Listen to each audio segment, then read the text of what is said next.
Olá, meus amigos, meus irmãos do grupo Aviva Teu Refúgio, Senhor.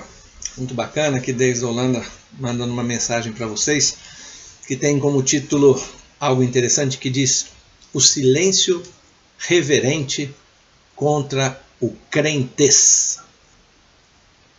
O que é o crentez? Vou tentar explicar para você o que é o crentez. O crentez é uma maneira engraçada, mas ao mesmo tempo não é muito engraçado, porque é bíblico, que é a maneira com a qual aqueles que são crentes falam.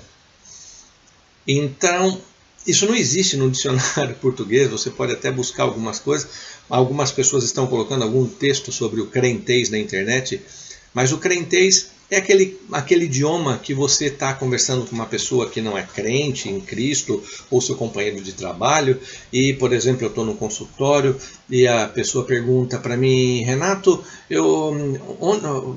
tá certo esse instrumento que eu te dei? Eu digo amém. Aquelas pessoas que utilizam constantemente palavras bíblicas: está amarrado, o sangue de Jesus tem poder. Que bênção! Eu tenho uma amiga que me liga para mim, para a Lucy desde da Inglaterra, e diz: ô bênção, bacana! Mas eu vou falar para o meu vizinho aqui do lado que não conhece a linguagem do crente e digo: ô bênção, ele vai falar: ô bênção, está me dando uma bênção, está me chamando de bênção. Mas isso são coisas até que bonitinhas. Mas o problema é quando a pessoa utiliza o crentez, utiliza frases feitas, frases bíblicas, para mostrar situações as quais, na realidade, é um idioma que é difícil de compreender e também não tem muita explicação, não tem muita tradução. Então, isso é uma coisa muito complicada. Mas, para que vocês entendam que está na Bíblia esse tipo de palavreado, lá no livro de Mateus, capítulo 26, versículo 73, quando Pedro estava esperando Jesus sair do Sinédrio, que Jesus havia previsto que ele ia negar Jesus antes do galo cantar a terceira vez, uma das pessoas virou para Pedro e falou: escuta, o teu modo de falar te denuncia. Você fala como um deles. Ou seja, isso é bonito quando a linguagem do crente é uma linguagem sim, sim, não, não. A linguagem do crente é uma linguagem que edifica as pessoas. A linguagem do crente é aquele que tudo que fala é para edificar, para fazer com que as pessoas creem. Não esse crentez do dia a dia. Pessoas que nunca têm contato com Jesus, dizem que está amarrado no nome de Jesus, não sabem nem quem é Jesus em suas vidas e utilizam essas palavras para fazer uso de uma situação que não quer que aconteça. Então, se você quiser, eu te aconselho, entra na internet, tem um site bacana, um dicionário do crentez. É muito interessante, você vai ter uma boa experiência. Mas o que me assusta é que eu deixei passar o tempo do acidente daquele avião do time do Chapecó que caiu, aquelas pessoas que morreram. Mas uma amiga nossa que faz parte aqui do grupo Aviva Teu Refúgio, Senhor, uma amiga minha brasileira, muito querida, ela postou um vídeo de um homem, que eu acredito que seja de Deus, onde ele usava o crentez. Eu não sei por que nós, como crentes, temos a mania de querer justificar as coisas. É por isso que surgiram uma série de religiões. É por isso que surgem um monte de religiões que querem dar uma explicação a algo que não há explicação. Existe muita gente dentro do cristianismo que utiliza o purgatório, utiliza a ascensão de Maria, utiliza uma série de coisas que não são bíblicas para justificar algumas situações em razão da sua fé. Da mesma forma, existem dentro de outras religiões espiritistas nas quais utilizam termos como hospital, lá no céu, como um lugar onde tem que se preparar para depois retornar à Terra. Cada um inventa alguma coisa, só que ninguém pode provar isso. Utilizam nomes de Deus, utilizam nomes de espíritos que se comunicam do sobrenatural com o natural para trazer algo, uma revelação que ninguém pode revelar e ninguém pode considerar que é verdadeira. Nós consideramos isso como sendo fé.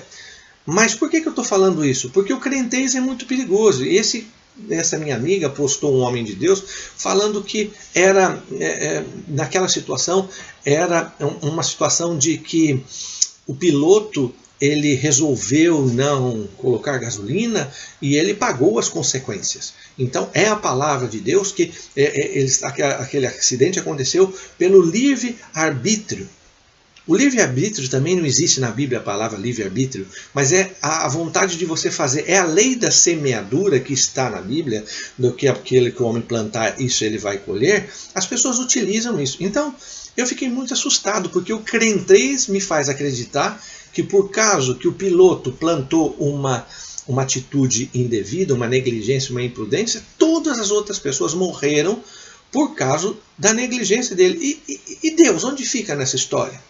Então, as pessoas querendo justificar o acidente, utilizam a palavra de Deus, utilizam coisas que Deus nos deu, que é o livre-arbítrio de escolher, a lei da escolha e consequência, para tentar justificar os problemas. Quantas pessoas querem justificar os problemas das suas famílias, crianças que têm algum problema quando nascem, ou alguma fatalidade que acontece, utilizam de uma maneira errada ou crentez, uma justificativa que não deve ser justificada. Então, isso me assusta muito, porque a gente tem que entender algumas coisas que a Bíblia fala. Aconteceu uma situação muito séria na qual as pessoas não estavam entendendo o que estava acontecendo nas suas vidas. E Salomão escreveu em Eclesiastes, no capítulo 11, versículo 1, ele diz assim: lança o seu pão sobre as águas, que muito depois de muitos dias você vai encontrar. Então você não sabe a tua resposta agora do que está acontecendo na tua vida, não te preocupa. Entenda uma coisa que você não pode não entender agora, mas você vai compreender depois. Uau, eu já ouvi isso. Sim, você já ouviu. Jesus, no dia da última ceia, ele lavou os pés dos discípulos e ninguém conseguiu entender por que ele estava lavando os pés dos discípulos. E ele disse assim: o que eu faço agora você não vai compreender, você vai compreender depois.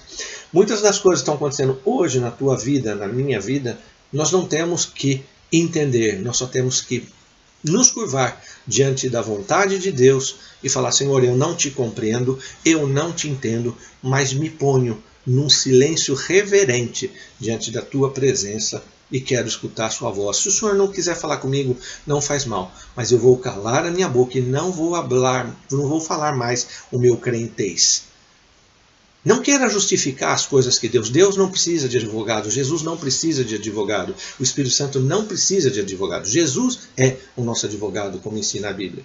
O Espírito Santo é que nos fala, mas nós não sabemos o que vai acontecer depois da nossa morte. Nós não sabemos uma série de coisas. E para que você entenda, no livro de Deuteronômio, no capítulo 29, é um texto um pouco complicado, mas a palavra do Senhor te ensina que aquilo que é revelado na tua vida, aquilo que você vê, aquilo que você percebe, aquilo que você sente, pelos os sentidos da sua vida, foi Deus que quis que você soubesse, que você entendesse através da sua inteligência, do seu raciocínio. O que está encoberto para o seu entendimento, essas coisas são para o Senhor. Mas o que eu devo fazer então? Não se preocupe, lança o seu pão sobre as águas. Mais para frente você vai conseguir encontrar de novo. O que significa? Significa que nesse texto Salomão está dizendo para a gente repartir os bens, ajudar as outras pessoas, que um dia a gente poderia ser ajudado. Esse é o contexto, mas nós temos que entender que lança a tua sensação, você não sabe por que está acontecendo isso, não tem problema. Um dia Deus vai te mostrar, um dia Deus vai te falar, porque as coisas que são encobertas são para Ele. O que Ele está revelado, Ele quer mostrar para você, através de uma vontade dEle que é justa, é perfeita, é agradável. Deus sabe como fazer. Você pode não compreender, eu não consigo compreender porque todas aquelas pessoas morreram. Mas e os que ficaram vivos? Deus deixou aquelas pessoas vivas com algum propósito. Ele vai mostrar. Os que morreram, por que morreram? Eu não sei. Não queira falar quando você não sabe. Não queira inventar o idioma do crente, não só com palavrinhas, mas com frases e com raciocínios. Normalmente quem fala o crentez muda de voz, fala assim, diz o Senhor. Não, não precisa nada disso. O Senhor fala com a tua voz, com a minha voz. O Senhor quer que você tenha uma relação com Ele de amor. Jesus está te esperando ouvir e se reverenciar a Ele. Há muitos anos atrás, quando nós éramos pastores em Portugal, eu ouvi um irmão, o nome dele, não sei nem se ele está vivo, faz tantos anos que eu não o vejo, o irmão Neco. E faleceu a sua esposa. E um dia ele virou para mim e falou: Pastor Renato, eu descobri uma coisa, que quando a gente não sabe explicar a gente tem que compreender alguma coisa. Eu falei, o que, irmão, que eu tenho que compreender? Eu quero aprender com o senhor. A gente tem que compreender que Deus é soberano. Se nós soubéssemos o que Ele vai fazer, se nós soubéssemos o destino dos nossos filhos, de nossos irmãos, nossos parentes que morrem e achamos que estão em um lugar que vão voltar, Deus não seria mais Deus. Saiba, Deus é soberano, só Ele que sabe. E a palavra do Senhor diz que nós temos que compreender isso, porque Jó tinha muitas dúvidas em essa relação sobre as coisas que estavam passando na vida dele. Ele falou, ai, que vontade de falar com Deus. E Deus falou, vem cá, Jó, veste-te de homem que eu vou falar contigo. E depois Jó, depois que escutou o Senhor falar com ele, falou, uau, agora eu te conheço, porque eu fiquei calado e eu te escutei. Agora os meus olhos te viram, o meu ouvido te escutou, e agora eu ando com o Senhor.